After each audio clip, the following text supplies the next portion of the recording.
Hello and welcome to the latest edition of Bulldogs Unleashed, brought to you by Reclaim the Game. Today, we're going to reclaim some history. We're going to go deeper than we've ever been before on this program because our special guest today is a bloke who made his first grade debut back in 1974, Garry Hughes, one of the classic Hughes brothers. Welcome to the show, mate. It's great to have you on board. Thank you, Bill. And another bloke here who looks like he's that old, but he's not, is Barry Ward, who joins us again to talk about actually an interesting connection because, mate, you actually played with Gary's sons. Yeah, I did. There's a generational link. Yeah, Corey, Steve and Glenn. Yeah. And, it's across the eras here, and they were all three talented players. We'll cover all that in this edition of Bulldogs Unleashed. So let's start with next weekend's game, which is the Roosters. And this is a really interesting battle that has taken place on and off over the years. I can't say this rivalry is as consistent as, say, the rivalry with Parramatta, where basically the Dogs and Eels hate each other any time of the year, no matter how they're going. But the Roosters and the Bulldogs have a really interesting history. Back in 1935, for example, Dave Brown scored 11 tries and 25 goals in 2 matches against Canterbury in their debut season, which admittedly wasn't a great year. Gaz, with respect, of course, you don't go quite back that far, but you do come from an era where the Roosters were particularly good. I want to talk about 1974, one of the greatest club sides of all time that you ran headlong into in the grand final. Although, Mark, actually, your brother played in that game. You didn't. You only had a handful of games that year. Yeah, I was lucky enough to come off the bench in the major semi-final that year. And you're right about the Roosters side. They were just like a who's who, you know, from Beatson in the front row all the way through to Fairfax at fullback and representative players, a great coach in Jack Gibson. And we probably had one win in us. As I said, we played them in the major semi-final. Bounce of the ball a couple of times went our way and we got the cash, went straight through to the grand final. But on grand final day, they were a different side. What was your first season like? As I said, Mark actually played in that grand final, so he was a little bit ahead of you at the time. Graham was only a teenager at that stage. So how was it for the Hughes brothers in 74? Mark and Graham, you know, super talented. They pretty much didn't play a lot of games in the lower grades, straight into first grade, stayed there. Took me a little bit longer, you know, to serve my apprenticeship. I remember reading an article by Steve Rach once, you know, about when he first came into grade and you know, having a few games in first grade and then maybe get slotted back into reserve grade after you didn't have such a good day out. And 74 was a bit of a learning year for me. As I said, you know, lucky enough to get a run in the major semi-final. As you said, 7 or 8 games in first grade. So that was probably the cornerstone for building a career thereafter. As a young bloke, Barry, you would have grown up learning and listening to the stories about the original Hughes brothers. We'll talk about the next generation a little later in the program, but that legacy must have been very important to you as a young player. Oh, absolutely. Guys like Gary and all his teammates and the people before, when I arrived at the club, they built such a strong foundation. They were talented, hard-working, gritty players, and you know, you knew that when you come through the gates of Canterbury that it was all about hard work. And you know, on the back of that, it was really good watching them as well because they were commonly known as the entertainers when they got to the 80s, and everyone wanted to be like Canterbury. And, you know, we always looked up to them. We still look up to all the past players and what they've done. And probably through that, for me, remembering the late 70s into the 80s, you know, to me, all the players that sort of set Canterbury up through the 70s and 80s, and that's the huge amount of history around our club, and people refer back to them eras all the time. And for me as a kid growing up in those late 60s into the 70s, it was a time where media exposure was very limited. There wasn't much footy on TV. There were newspapers, there was a magazine and the radio. And for us in the country, there was even less than there was in the city. So, but I can say that the Bulldogs in those days, well, the Berries actually in those days, but the club in those days had an amazing reputation, and everyone respected them, whether they'd been beaten by them or whether they were supporters. Into the late 70s, of course, back in the grand final in 79 and then the famous one in 1980, and we've had Steve Gearin on talking about that game. But Gary, how was that evolution? So we've talked about 74 in the early days. but you and Mark and Graham started to really forge part of a great legacy in the club. How aware were you in those days of what was happening? Not really. We were just doing something we loved doing, Footy was a passion for us. We enjoyed it. There was tremendous mateship in the club. A lot of the players from that era were, like Wardy and I, local juniors, blokes that have become lifelong mates of mine, Stan Cutler, Peter Winchester, Chris Anderson, even though he wasn't really a local junior, he was here when he was only 16, and we pretty much grew up together, so 1980 just happened to be the culmination of a lot of enjoyable years together. The play between the three brothers, and all in quite different positions. So Mark in primarily anyway in the pack with Graham, but you was 5/8. I know you did change occasionally when required to, but how was that? How was that link? Did you work as well together as everyone imagines? I mean, was it instinctive? It was a natural thing, We'd played 1,000 games in the backyard, Mark and Graham and I, and when Turvey, Parrott, Louis, the Mortimer brothers arrived, they were exactly the same. And we loved to throw the ball around. We loved to play attacking, open footy. And things just happened to fall into place for us. Not only in 1980, 1979 was a pretty good building block for us in 1980.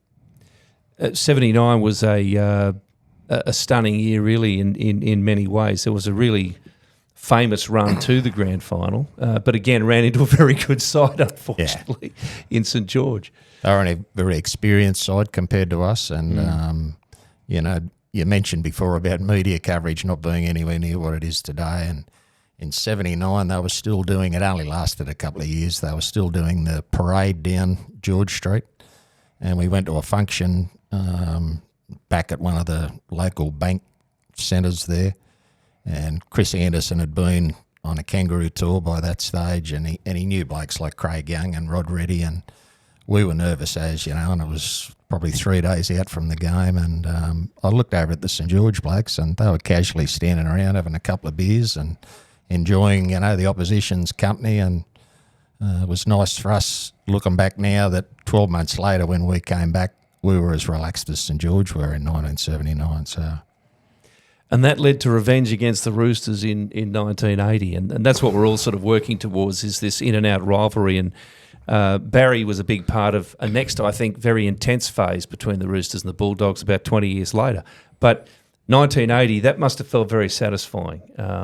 I don't know if there's any real correlation for you between 80 and 74. That's a long time in rugby league.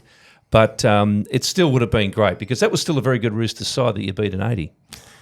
Yeah, and there was a few of us who were still there from 74, Mark, George Papanis, our skipper in 80, Stan Cutler, even though he didn't play, he was out injured grand final day, Chris Anderson, there was a few of us who remembered 1974, and the thing we've all talked about it for a long time since that grand final day in 1980 was we expected to win, we weren't big-headed. We knew we'd been there the year before. We knew we were a more experienced, better footy team, and we would have been super disappointed if we got beat. Let's fast forward those 20 years now to a new generation of Hughes brothers, Barry Ward playing with them. The rivalry sort of reignited, I think, in the early 2000s. We must sort of go back a little bit because... coincidentally, and I guess somewhat ironically too, Gus Gould had rebuilt the Roosters from the mid-90s to the late 90s. They were consistently good. Graham Murray took over the coaching then. And there was the other interesting part. Ricky Stewart, who co-captained the Bulldogs, and I'd almost forgotten this, co-captained the Bulldogs in 99 and 2000. In 2002, in his first year as a first-grade coach, he, of course, took the Roosters to a premiership. And at that time, the Bulldogs were also becoming very, very strong. And 2002 was the year, I don't need to tell you, that the Bulldogs probably should have won the comp, but were stripped of their points because of the salary cap scandal. So there was a lot going on, wasn't there? There were personal connections, there was the on-field rivalry, there was a whole lot of other stuff taking place around the team in those days. So Barry, just from your perspective then, when you were playing, the Roosters must have been a side that you really look forward to taking on in those days. Yeah, it probably comes back from when Gaz, with the 74 and the 80s, it just seemed to be building a rivalry, and same with Parramatta. But, Roosters was the same because they were pretty competitive. They were up there. all the time. And I don't know, it's just usually, I was built off that, and sometimes it's ingrained in you when you sort of, and especially from the past players saying, we love playing against the Roosters, we love beating the Roosters, and we sort of went out there and we just took that same motto. Very competitive, very tough games against them, and we've sort of been in grand finals and been in lots of semi-finals against them. So I think the crowds and the fans, they're massive rivals as well. So there's a lot of history. I've heard it got pretty intense in the stands as well. Yeah, particularly around the 2000s. Yeah, in the early 2000s, 2004, it got, the fans seem to try to get one over each one, and they're very proud when their side wins. So you got to perform for the... That's a very polite way of putting it, mate. Yeah, well, you got to, mate. Very diplomatic, but... I think that, we got very passionate fans, very, very passionate fans. They're diehard fans, and they love any side winning. So, but it just seems that if we can get over the Roosters, it makes them even happier. We treat the game very business-like these days, Gaz, and as you know, coaches don't like to give anything away. But how important, you mentioned you thought about 74 when you played in 80. That's 6 years. But how important are those connections, such as, Gus's former connection with the Dogs, Ricky's former connection with the Dogs. And later on, of course, we lost Willie and Braithen Astor to the Roosters. And that was kind of controversial too, because it was all around the whole Sonny Bill thing, and things weren't going so well at this club at that time. So there's all these things. Are they relevant? Do they factor in when you're playing? I don't think so. I think the players concentrate on the game. The media can build that type of thing up. As you mentioned, Bill, 2002 was a tough year for us with our salary cap misdemeanors, and the Roosters went on to win the competition at the end of the day in 2002. And when we played them in the first occasion in 2003, there was a massive build-up from the press, that it was supposedly the grand final replay that should have been the previous year, and that continued over the next couple of years, through to when we played them again in the grand final in 2004. And I know, having spoken to a couple of mates of mine who were on that Roosters team that year, they really hated losing that 04 grand final. That one really hurt. Yeah. And I don't blame them. Yeah. Yep. Well, I think they'd be. I think the Roosters were favourites. In 04 they were. Well, they had Freddie. They had a very good side. They had a hot side. Well, you don't make a grand final with a bad side, do you? But you know what I mean. There was some real talent there. What about just quickly? The focus this weekend, and of course the club's in interesting positions at the moment. I don't want to put the mocker on the Roosters have been so successful probably ever since then, but they certainly have had some issues this year, and going into this game, same number of wins too, which is an extraordinary situation. And not only that, but they had a long winning streak against us until just recently when we managed to end that last year. So how do you see the game? It's going to be tough and tight. I think when I was on here last time, I said about, I think fans for Canterbury at the moment can look at our side and say they're walking away if they're getting beat. They're getting beat in tight games, but they're really digging in. They're gritty and they're grinding and they're working hard. And I think if you get beat, fans appreciate that you're out there trying. With the injuries and that, they're working bloody hard down there and they're showing it. They're really putting in, week out. I think they're a massive chance this week. We love being the underdog, obviously. We always have been.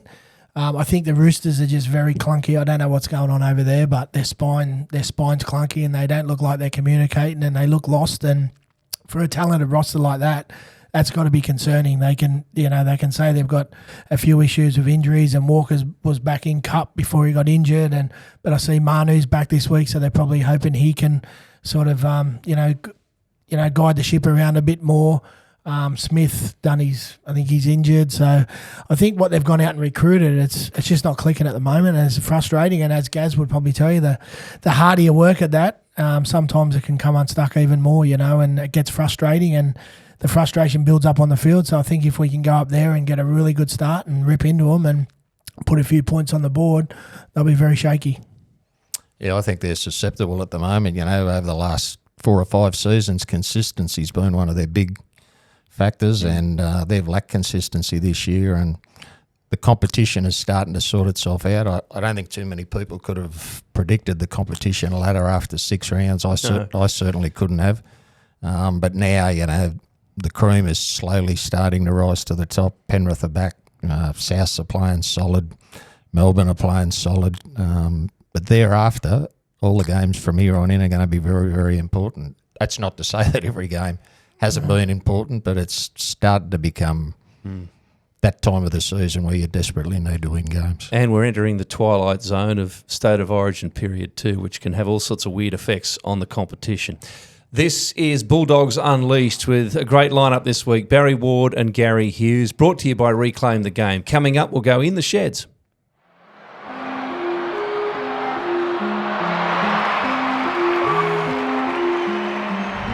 Betting takes you away from the action. It can distract you from footy's most exciting moments.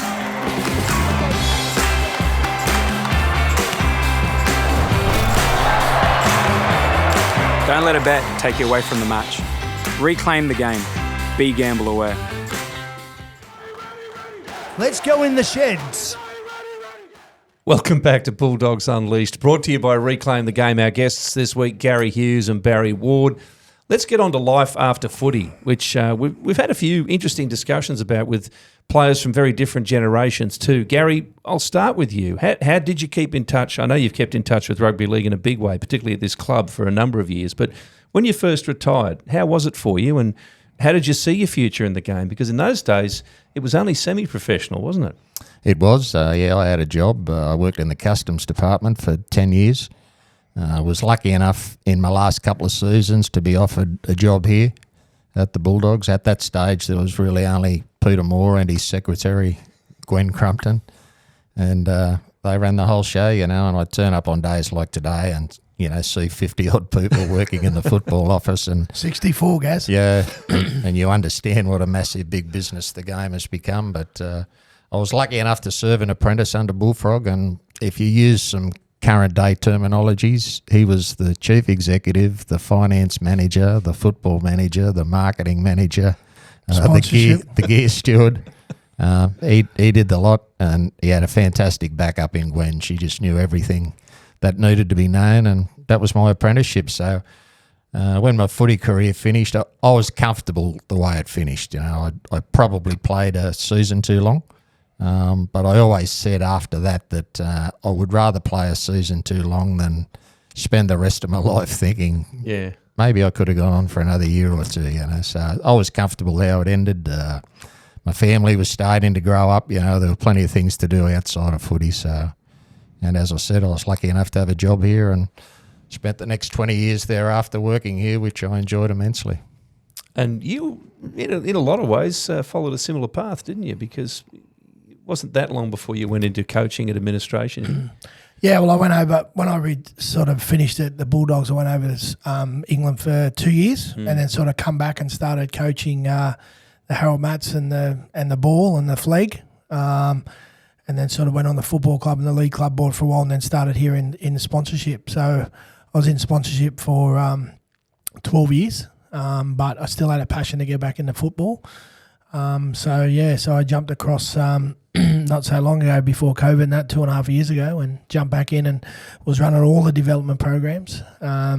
But now I'm sort of concentrating now on the female pathways and the junior league. But I often think back because I remember when Gaz was working here, and Gaz was one of the backbones of our club, and sort of if Bullfrog wasn't around, Gaz was here. And I'm similar to Gaz. Like I've probably learned from that era that Gaz was everyone as well, and there was three main people, as I said, Bullfrog, Gaz and Gwenny, and I look at it now and I get frustrated that people can't multitask, and sometimes I turn around and say, you should have worked, I always go, I still remember where Gaz sat down the end and where Bullfrog's office was up the top and Folkesy's head coach office, and like you've gone from three major people to running a club to 64, so people still want more staff to help them out, and it's good times going back, remembering all that. It's fantastic, and I think it's really helped me too, being a player here, and probably as Gaz when Gaz was a player. But all that history and all the work ethic and what we've done and what we strive for,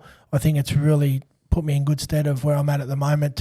Because I still embrace the earlier days, and I still believe the things that we've done through the 80s, 90s, 2000s, we still implement, even the Bullfrog stuff as well, we can still implement that here. You know, you can't go back, but there's stuff there that, you know, the little things that, that Gaz and Bullfrog and that done as administrators that still get implemented today. And I know that I think back of how the guys used to treat us as players, that I still implement some of that to this day.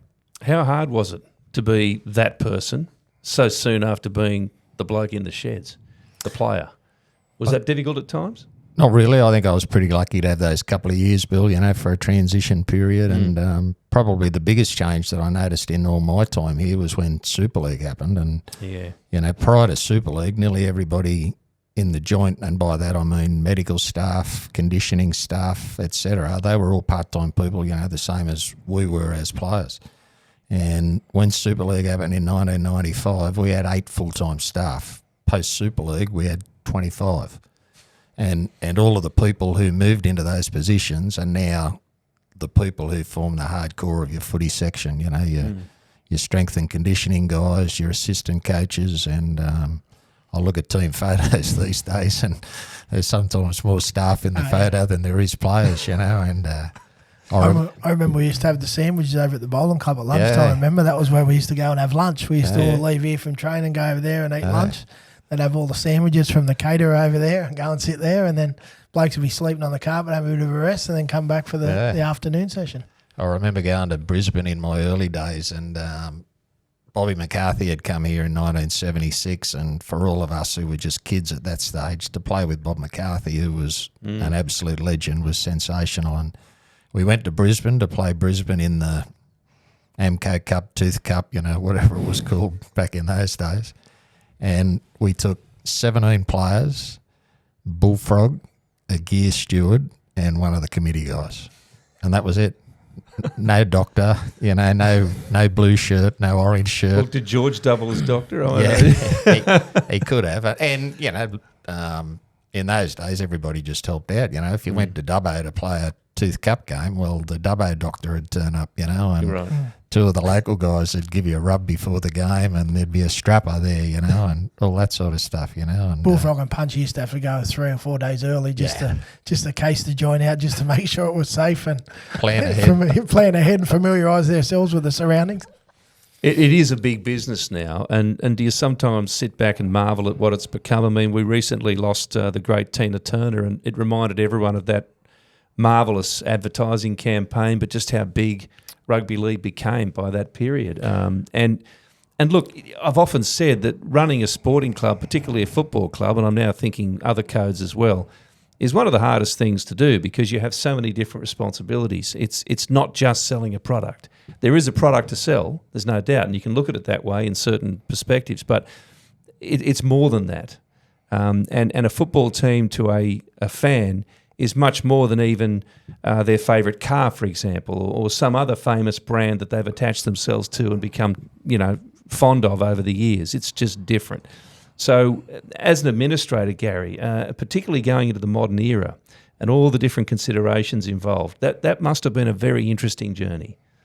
Well, the fans that you talked about, Bill, they're the cornerstone of our game. And when I'd stopped playing, I used to look with interest out of the back window of my office if we happened to be playing a Friday night game here.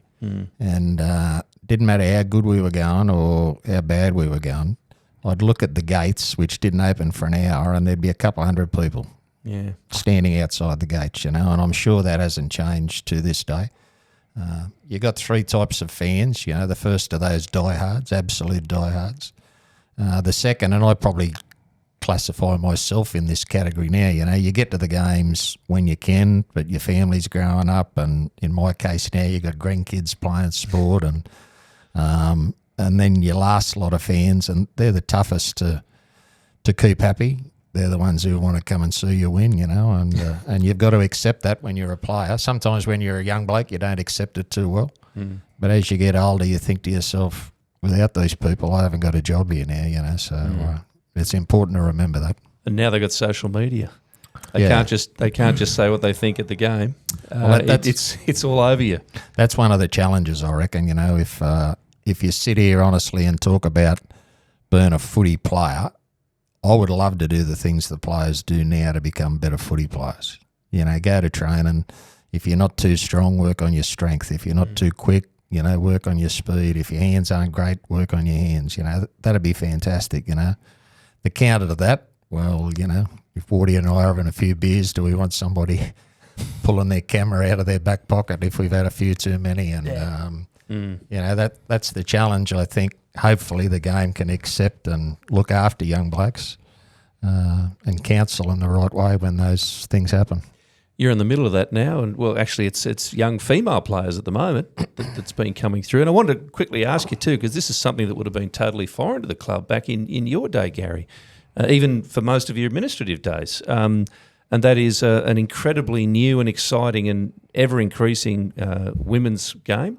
And look, we'll have a lot more to say about that because the Dogs are one of the clubs that are bidding for the next lot of expansion licences, and that's all in train. And that's kind of why I wanted to ask you, Barry, your job and that of Craig Sandercock, the coach this year for the Harvey Norman Women's Premiership in New South Wales. It's actually a full year job, even though that particular competition has a limited run and there's no NRL team.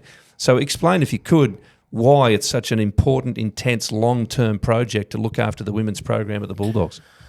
Yeah, well, it's not. It is a 12-month round, you know, because basically you start pre-season 1 November.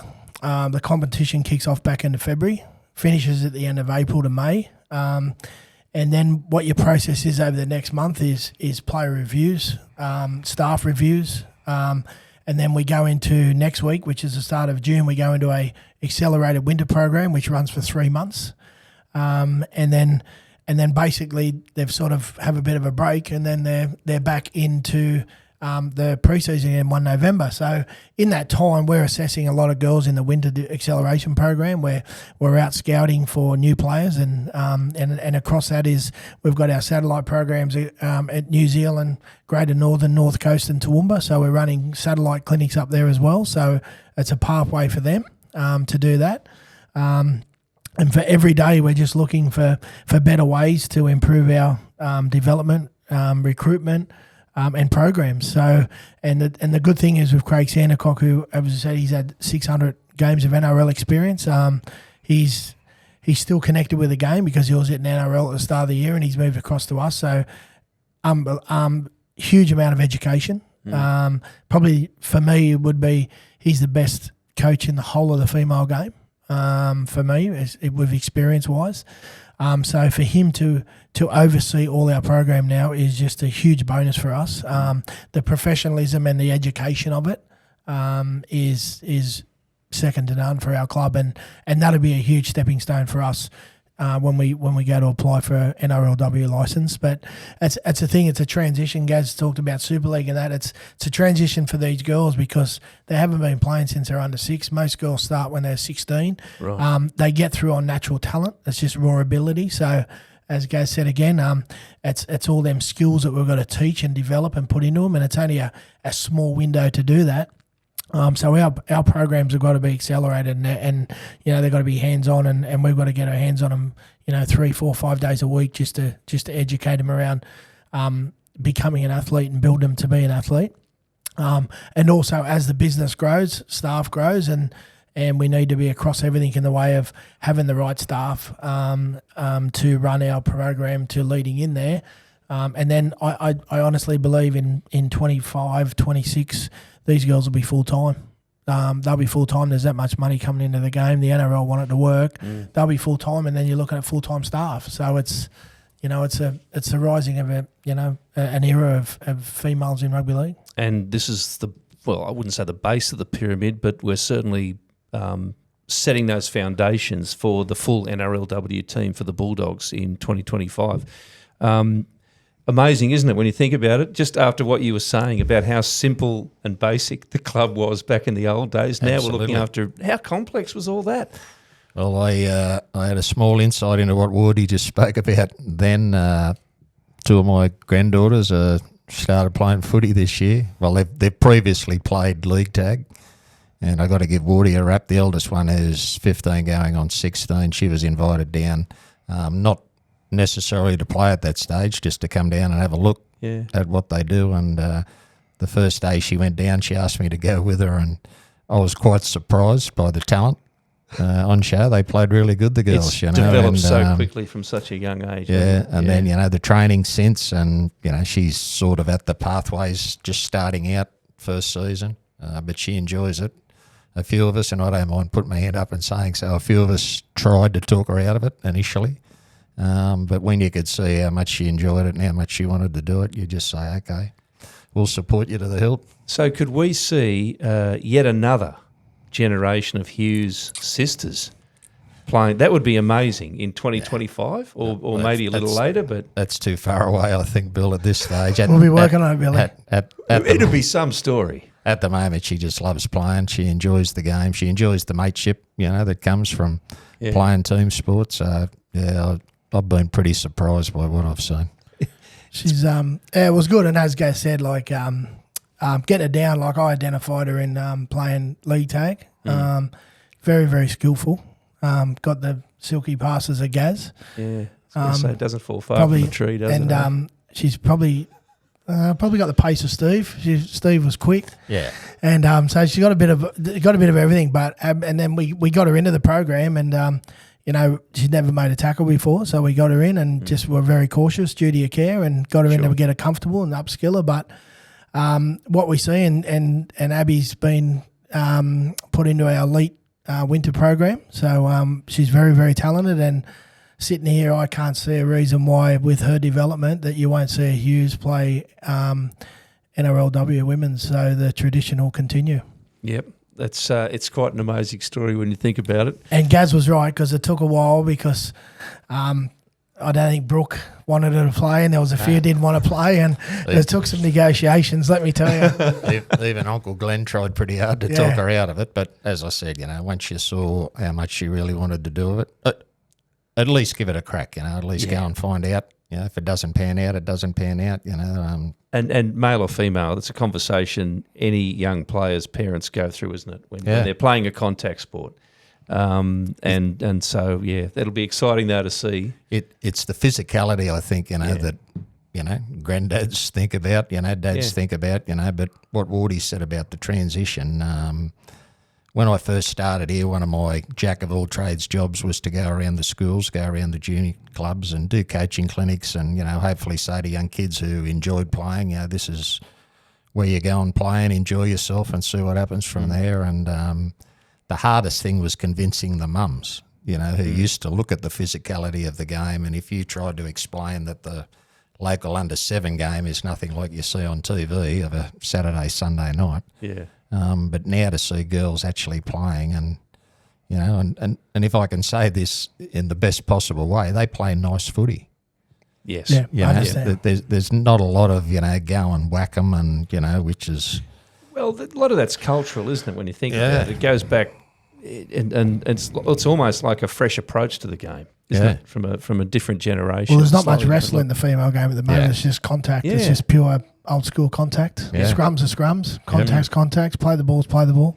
And the proof's in the pudding. The entertainment of it is just extraordinary, and it deserves all the success that it's had and will have. We're a long way from even realising the potential, I think, and I can't wait to see a blue and white NRLW team running out. It'll be great. Now, we've been in the sheds. This is Bulldogs Unleashed, brought to you by Reclaim the Game. When we come back, yes, it's time for Dog Days. Let's talk about the Dog Days. Welcome back to Bulldogs Unleashed, brought to you by Reclaim the Game. Our special guests are Garry Hughes and Barry Ward. And we did say earlier that Barry played with the next generation of Hughes brothers, and I want him to talk about that right now. Late 90s, early 2000s, they were starting to come through. Glenn, Steve and Corey, not necessarily in that order, but Barry, what was that like, seeing the Hughes brothers once again sort of feeding back into the game in the blue and white?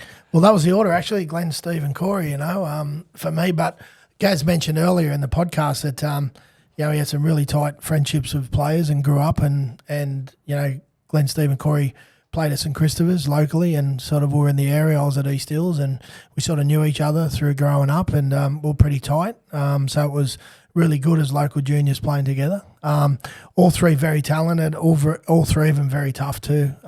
Really good trainers. And they all had a different a gift and a skill set, where Corey was crafty and Steve was quick, elusive, and Glenn was just tough. He moved into the forwards and ball playing forward, which was good, and they all played full games, long minutes, and big, and it just typifies who they were for the amount of games they actually played for the club. So it was. You look back at the Gaz's era with the brothers, and I'm sure people are very proud to play with the Hughes brothers in Gaz's era, and I'm certainly proud to say that I had the pleasure to play with the three boys in our era. A lot of fun memories on and off the field, probably more off the field. They were good. They were very good to hang around. But yeah, just great times, fun times. There's three wonderful boys, and as I said, I hopefully now that we've got another Hughes coming through, and be great to watch her journey, Abby's journey, in the future. But the three boys, they were really great clubmen and done so much for it. And talking about the decision, parents and uncles and other invested people have to make about a young player, whether it's, as I said, whether it's Abby or whether it's a young bloke. Were you ever concerned about the boys playing the game? Did you ever think, maybe there's too much pressure on them because of the Hughes legacy and all those things, or were you keen to get them in? Oh, well, I was keen for them to make up their own mind, Bill, I've always thought from a young age, if they're keen to play, let them play. Go down the local park, you'll find a game of footy, and generally if you go down the local park, you're going to be involved in a game of footy with a few of your mates, and then you go from there, and when you get up around 15, 16, 17 years of age, you can make up your own mind. Do you want to train a bit harder? Do you want to set your sights on some goals in the game? That stuff will figure itself out. And I've always looked back at different stages of what I've been lucky enough to be involved with here, and what Wardy spoke about. The Chris Anderson / Steve Folkes eras as coaches. Glenn and Stephen were lucky enough to play under both. Corey only started here when Folkesy had taken over as the coach. We had a terrific group of blokes here in the first grade squad, which included a lot of blokes who'd come through the local juniors.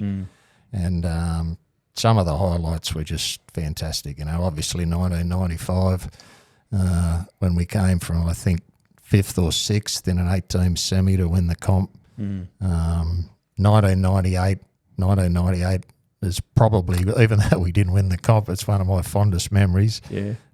Some dark clouds for Wardy, which I'll mention in a minute. I think he touched on that. I'd like your perspective on that from an administrator, because he touched on it when he was last on the show. And I mean, again, as we said before, ran into a very, very good football team that year. But the lead up to the grand final was just crazy, and that was the first year that Super League and the ARL had joined forces, and all of a sudden we had a ARL/NRL competition with 20 teams and 10-team semi. And everybody said, how's this going to work, 10-team semi? And to be honest, we were playing terrible at the halfway mark. A lot of our senior guys weren't playing anywhere near their best.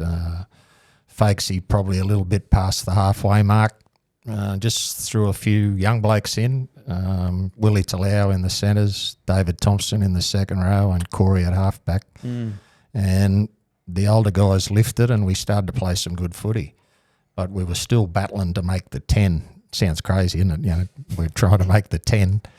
Anyway, we won our last 4 games. A really tough game against St George was one of the last 4. Cogra. Wardy scored a try under the post from a fancy move. He was probably one of the forerunners for the front rower standing out of the scrum in a 5'8" roll, and they did a fancy move, and Craig Polamander, and Wardy went under the sticks. And prolific try-scoring prop, Barry Ward. I don't think it's ever been said. No, I don't know. But I'm thanking Gaz for it. I'm running with it. So we still had to beat Illawarra at Illawarra in the final round to make the 10. I think we beat it by a field goal. Polly kicked a field goal with about 2 minutes to go, and we won 25-24, and we went into the semi-finals in 9th place, and we played St George and beat them. We played North Sydney, who were highly rated that year, and we touched them up, and unfortunately Wardy Needed a human movement, man. Had a tackle go wrong with Jason Taylor, and he got cited, and they put him on the bench for the remainder of the season, unfortunately. So, but then after that came the two games that everybody remembers the most. Newcastle, Andrew Johns on fire. We're down 16-0 at half time. Polly didn't play; he was out injured, and we were battling, and then huge comeback in the second half, 16-all into extra time.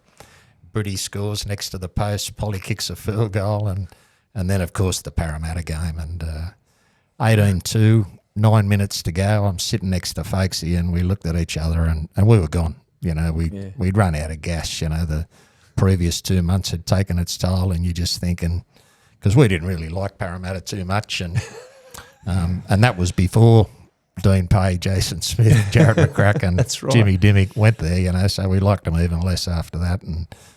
And Brian Smith, thankfully, hauled Dino off and Jason Smith off, because they were comfortable 18-2.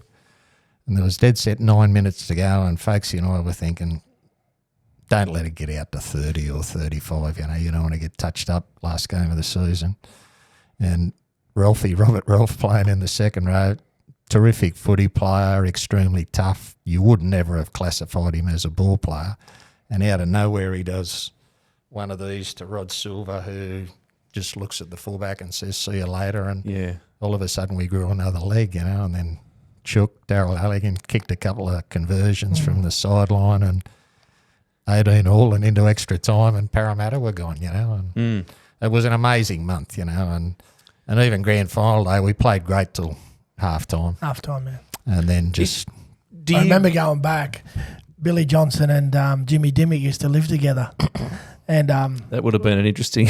when Billy was leaving, Jimmy said, mate, don't come home drunk tonight. I've got a grand final to plan for the next weekend. Just take it easy, So, and Jimmy was mucking around with him, and he coughed some stick after that, As soon as Jimmy said that, and Billy said...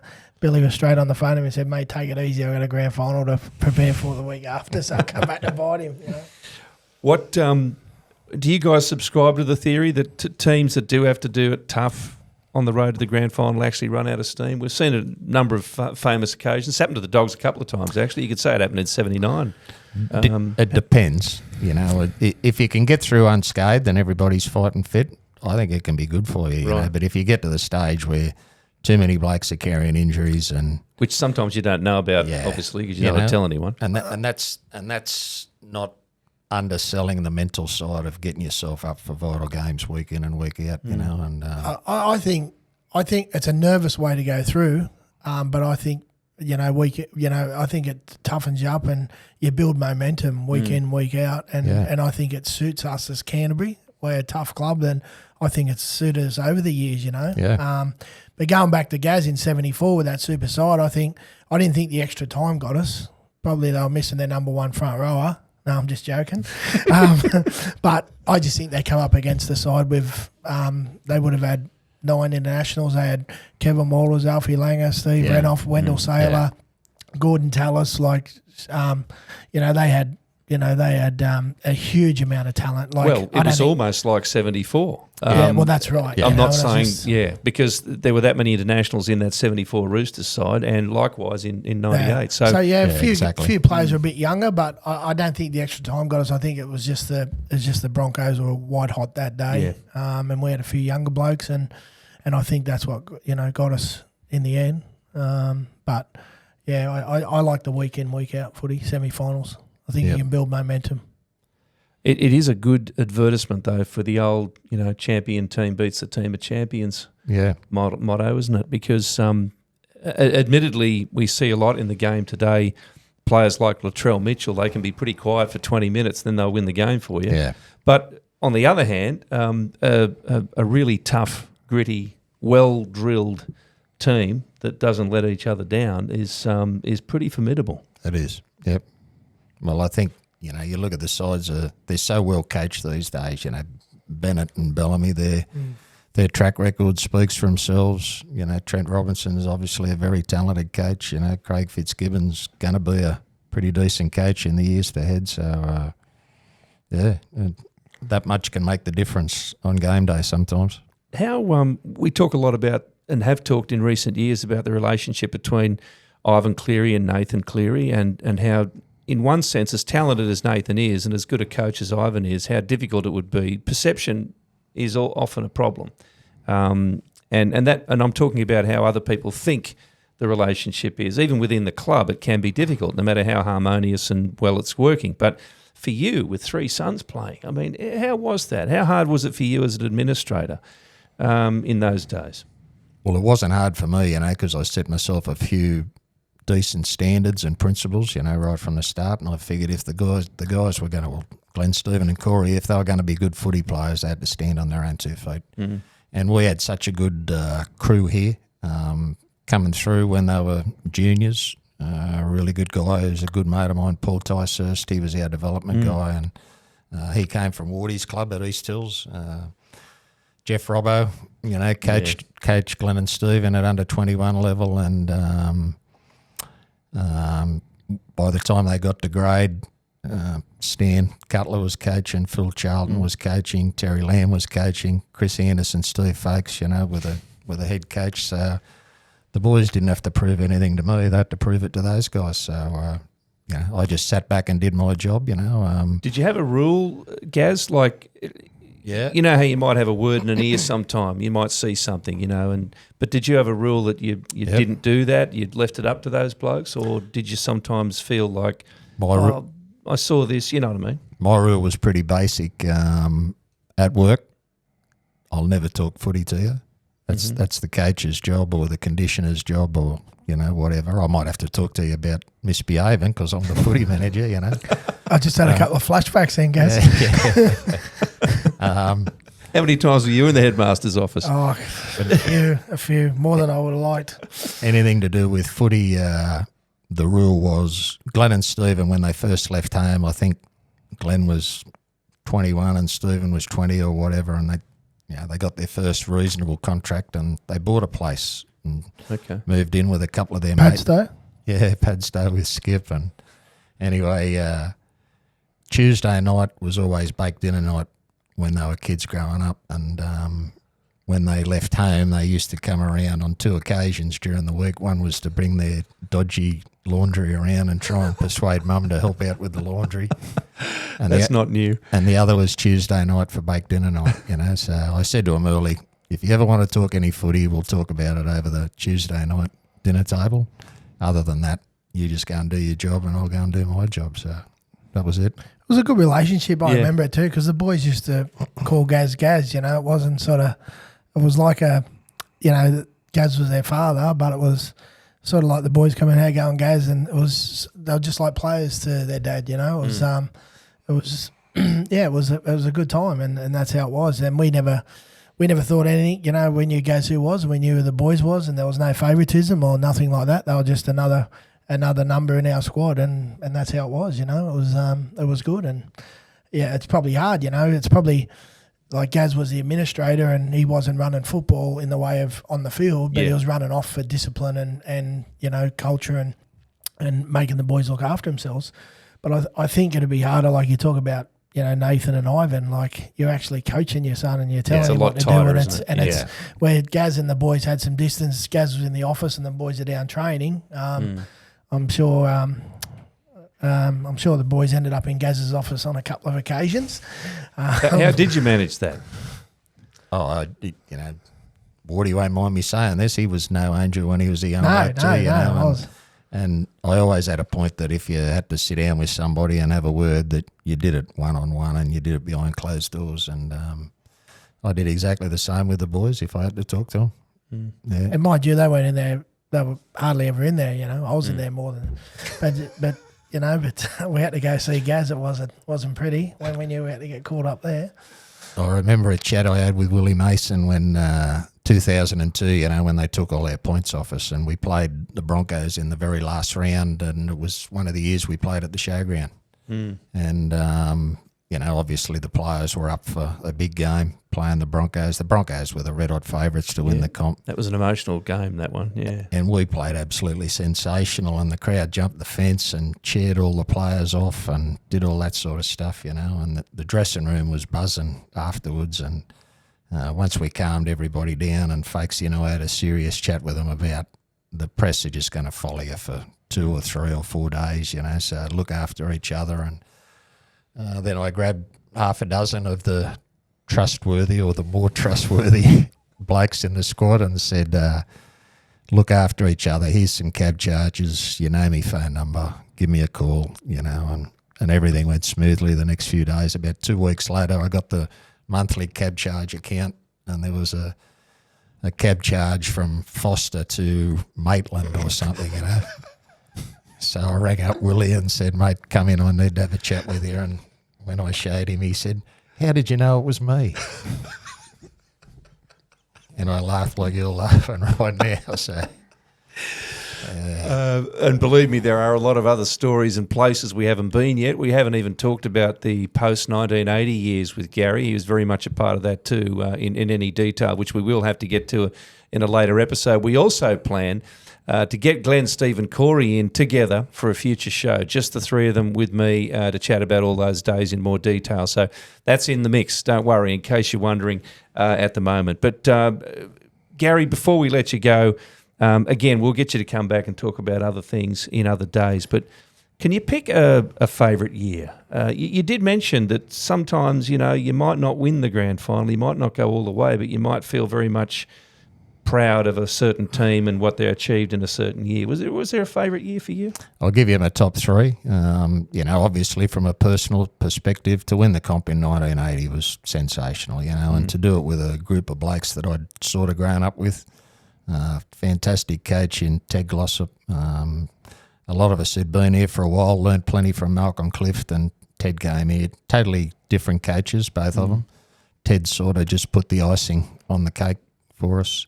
To come back from playing in the grand final in 79 to win it in 1980, that was pretty special.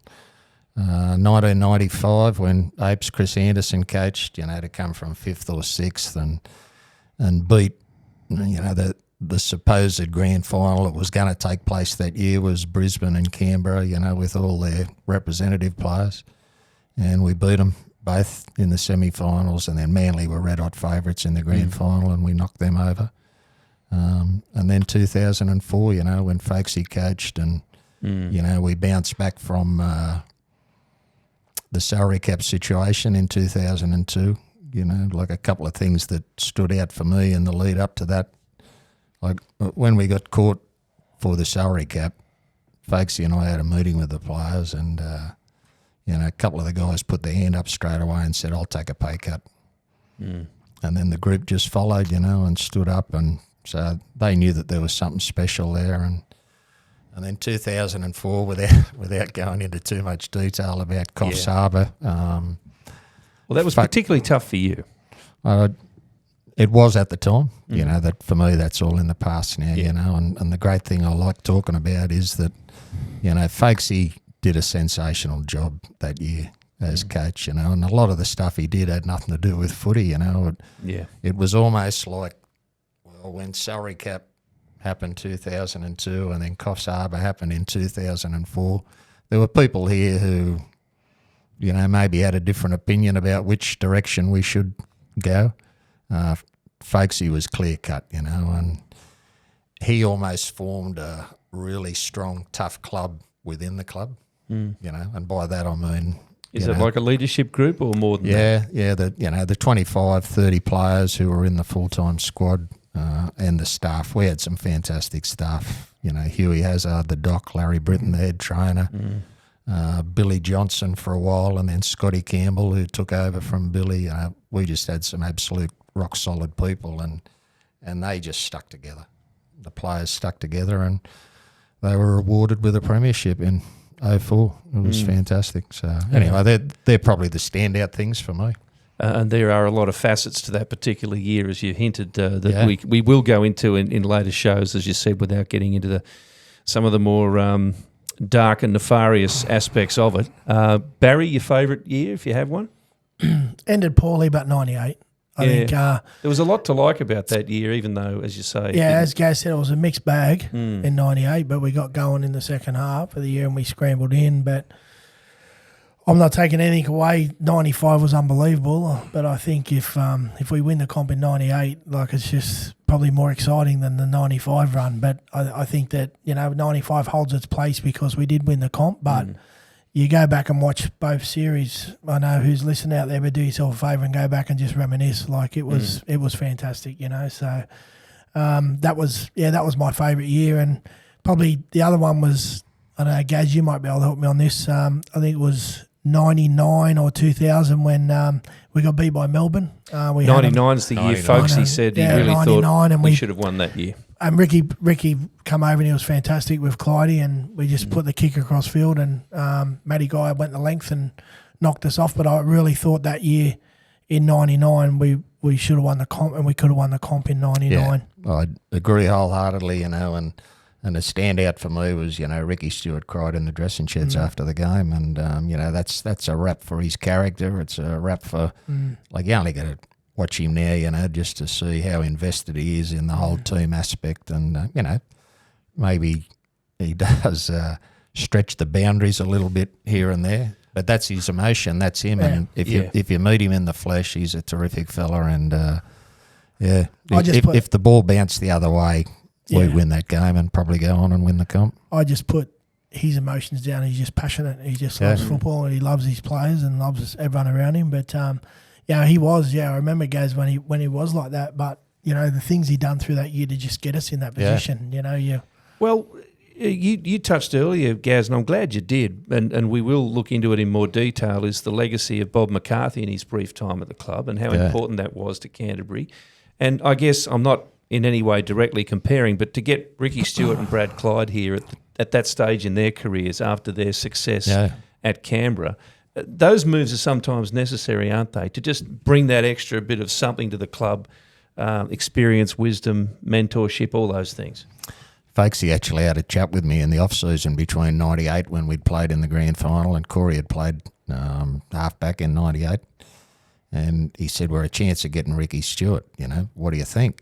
And I said, he's a good footy player. He said, if we get him, we might get Bradley Clyde too. I said, well, he said, well, what do you think about Corey? I said, well, Corey's got to be good enough to hold his hands up. Doesn't matter who comes here. You got to do the best you think you can to make us a better footy team next year, And, that was that.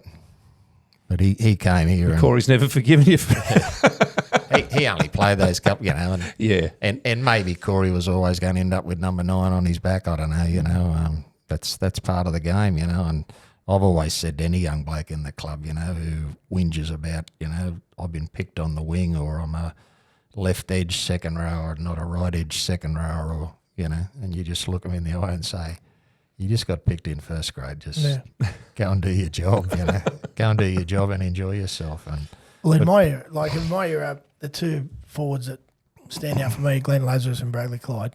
For me, and there's Arthur Beatsons from the different generation, but for me, coming through and playing, they were the two standouts. And to have Clydie come and play alongside Clydie and Gaz will attest to this, like he was one of the fittest humans ever. Like he was a machine, and that's why in Origin games he was always the second or third hit up off a kick, kick return and stuff, and he just had a massive motor, Clydie, and he just got it done. Like, he was just a machine, and to be able to play alongside him was a massive highlight, to me. And he was just amazing football, and for Sticky to come, and the good thing about Stick too, he brought straight into our culture, and he wasn't a big head, like he was, he was a huge Super League signing, and he played for Australia Origin and achieved so much in the game, and coming to another club, he could have just come here and sort of just pocketed money and not bought in and just got through the 2 years, but he was unbelievable. He was the same. He got all the players tight, and if he went for a beer, he didn't go with a little group. He went, the whole squad went for a beer together. He was fantastic. He talked to everyone. He talked to the younger grades and the younger kids, and he was a great clubman and a really good clubman. And come here, and he really enjoyed his time here. So did Clydie, and apart from a few injuries and that, but and it was sad the way Ricky finished with his bad injury in New Zealand. But they were great for our club. They were really good, and it was I think it's a great part of history to have them two playing at Canterbury. Well, Sticky's a bit busy right now, but I'm hoping that's another good episode we can hopefully get, is those two together on the show to talk about their time at the Bulldogs. Very important 2 years, and as we said, some of those signings, they might not, in the scheme of things, appear to be much, but they can have a lot of impact, can't they? A lot of that stuff's off the field. Ricky was off the field.